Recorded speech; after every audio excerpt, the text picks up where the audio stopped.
गेली 4 दशकं आम्ही शेरी नाल्याचं नाटक पाहतोय. अजून किती वर्ष तेच ते कॅसेट वाजवणार आहात?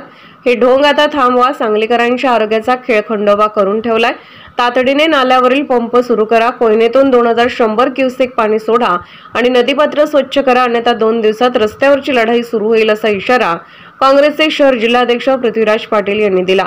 शेरी नाल्याचे पाणी थेट कृष्णा नदीत मिसळत असल्याच्या प्रकाराबद्दल त्यांना महापालिका आयुक्त शुभम गुप्ता आणि पाटबंधारे विभागाचे अधीक्षक अभियंता चंद्रशेखर पाटोळे यांच्याशी चर्चा केली.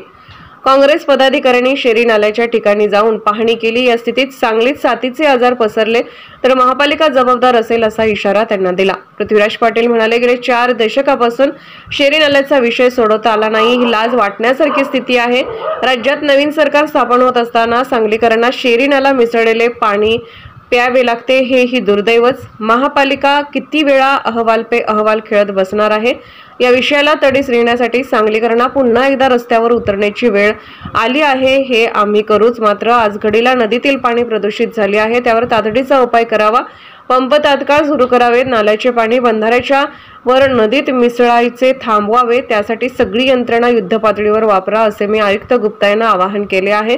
पाटबंधारे विभागाशी चर्चेबाबत त्यांनी सांगितले की कोयना धरणातून सध्या 1050 क्युसेक विसर्ग असल्याचे अधीक्षक अभियंता चंद्रशेखर पाटोळे यांनी सांगितले. पाणी सांगलीत यायला वेळ लागू शकतो, त्यामुळे 2100 क्युसेक विसर्ग करून नदीतील दूषित पाणी वाहते करणे गरजेचे आहे. त्यानंतर तातडीने सांगली बंधाऱ्यावर बर्गे बसवावेत, अशी विनंती मी त्यांना केली आहे. यासाठी आम्ही 2 दिवसांची मुदत देऊ, त्यानंतर संघर्ष सुरू करावा लागेल.